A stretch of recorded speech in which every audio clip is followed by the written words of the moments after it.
بسم اللہ الرحمن الرحیم والصلاة والسلام علی سید الانبیاء والمرسلین۔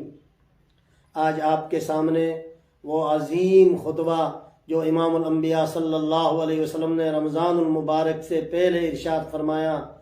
رحمت دو جہاں صلی اللہ علیہ وسلم نے ارشاد فرمایا، ایھا الناس، اے لوگو، قد اظلکم شہر عظیم، تم پر ایک عظیم مہینہ اپنی رحمتوں اور برکتوں کے ساتھ سایہ افغن ہو رہا ہے، یعنی رحمتوں اور برکتوں سے تمہیں ڈھانپ رہا ہے۔ فرمایا، فیہ لیلۃ خیر من الف شہر، اس میں ایک رات لیلۃ القدر، وہ رات ہے جس میں ایک رات کی عبادت کا ثواب 1000 مہینوں سے زیادہ عبادت کا ثواب ملتا ہے، یعنی 83 سال سے زیادہ ایک رات لیلۃ القدر کی عبادت کا ثواب اللہ تعالیٰ عطا فرماتے ہیں۔ آگے ارشاد فرمایا، من تقرب فیہ بخصلۃ من الخیر، جو اس مبارک مہینے میں کوئی نیکی کرتا ہے، کوئی نفل نماز پڑھتا ہے، فرض کے برابر ثواب ہے۔ ومن ادى فریضہ، جو اس میں ایک فرض ادا کرتا ہے، 70 فریضۃ فیما سواہ، غیر رمضان المبارک کے 70 فرضوں اللہ تعالیٰ ثواب عطا فرماتے ہیں۔ اگر اس مبارک مہینے میں مثلا ایک فجر پڑھے 70 فجر کے برابر، ایک ظہر پڑھے 70 ظہر کے برابر، ایک عصر پڑھے 70 عصر کے برابر اللہ تعالیٰ ثواب عطا فرماتے ہیں۔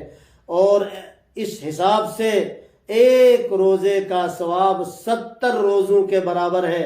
پھر آپ حساب لگائیں 30 روزوں کا ثواب کتنا ہوگا۔ آگے ارشاد فرمایا، من فطر صائما کان مغفرۃ لذنوب، جو اس مبارک مہینے میں کسی روزہ دار کا روزہ افطار کرائے، کان مغفرۃ لذنوب، اللہ تعالیٰ اس کے سارے گناہ معاف فرماتے ہیں، اور وعتق رقبتہ من النار، اور جہنم سے اس کو آزاد فرماتے ہیں۔ صحابہ کرام نے عرض کیا، یا رسول اللہ، لیس کلنا یجد ما یفطر الصائم، ہم میں سے ہر ایک اتنا مالدار نہیں کہ کسی روزدار کا پیٹ بھر کر روزہ افطار کرائیں۔ امام الانبیاء صلی اللہ علیہ وسلم نے فرمایا، من فطر صائما علی مضغۃ لبن اور شربۃ ماء، ایک گھونٹ پانی سے اور ایک کھجور سے جو افطار کرائے، اللہ تعالیٰ اس کو بھی یہی ثواب عطا فرماتے ہیں۔ لا ينقص من اجورہ شیئا، روزدار کے ثواب میں سے کوئی کمی نہیں ہوتی ہے، پورا پورا ثواب روزدار کو بھی، روزہ افطار کرانے والے کو بھی اللہ تعالیٰ عطا فرماتے ہیں۔ آگے ارشاد فرمایا، وَهُوَ شَهْرُ الصَّبْرِ وَالصَّبْرُ ثَوَابُهُ الْجَنَّةِ، اس مہینے میں جو آدمی صبر کرے، بھوک اور پیاس برداشت کرے، فرمایا اس کا ثواب جنت ہے۔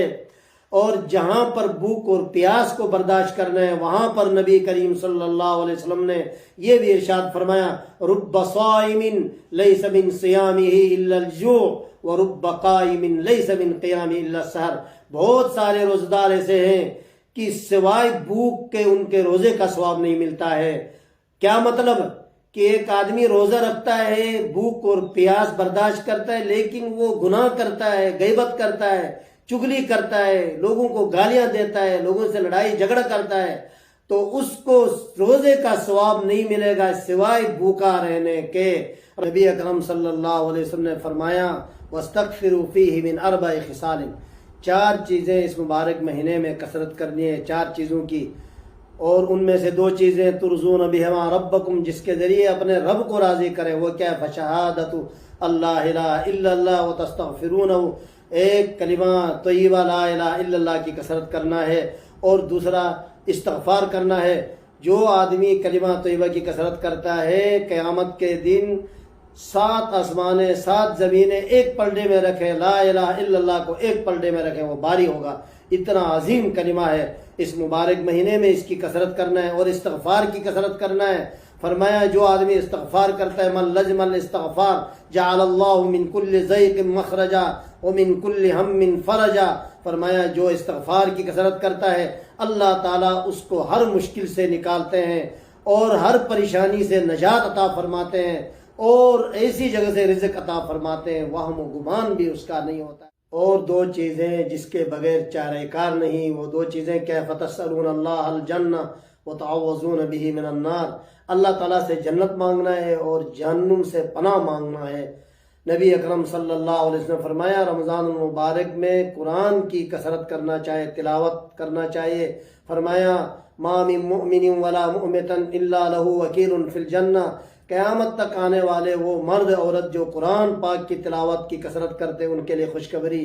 فرمایا کوئی مومن مرد اور عورت ایسا نہیں جو قرآن پاک کی تلاوت کرے الا لہ وکیل فی الجنہ، اللہ تعالیٰ اس کے لیے جنت میں ایک وکیل مقرر فرماتے ہیں۔ وہ وکیل کیا کرتا ہے؟ ان قرأ القرآن، ادھر تلاوت کرتے ہیں ادھر وہ جنت میں بنا لہ القصور، جنت میں اس کے لیے محلات تعمیر کرتے ہیں۔ اور وَإِن سَبَّحَ غَرَسَ لَهُ الْأَشْجَارُ، ادھر وہ تسبیح پڑھتے ہیں ادھر ان کے لیے جنت میں درخت لگاتے ہیں۔ یعنی جو آدمی تلاوت جب تک کرتا ہے جنت میں اس کے لیے وہ وکیل محلات تعمیر کرتا ہے، اور ادھر تسبیحات کرنے والوں کے لیے جنت میں درخت لگتا ہے۔ اس مبارک مہینے میں ایک وقت ایسا ہے جس میں ہر حالت میں دعا قبول ہوتی ہے۔ نبی کریم صلی اللہ علیہ وسلم نے ارشاد فرمایا ثلاثۃ لا ترد دعوتهم، تین آدمی ہیں جن کی دعا اللہ تعالیٰ ہرگز رد نہیں فرماتے۔ فرمایا ان میں سے ایک الصائم حتی یفطر، روزہ دار کی افطار کے وقت اللہ تعالیٰ دعا قبول فرماتے ہیں۔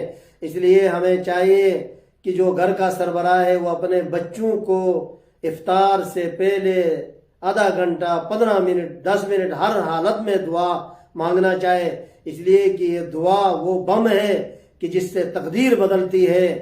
ہمیں چاہیے کہ ہم اس مبارک مہینے میں زیادہ سے زیادہ اللہ سے مانگیں۔ اللہ تبارک و تعالی ہمیں زیادہ سے زیادہ اس مہینے میں عبادات کرنے کی، نمازیں پڑھنے کی، اب اللہ سے مانگنے کی توفیق عطا فرمائے۔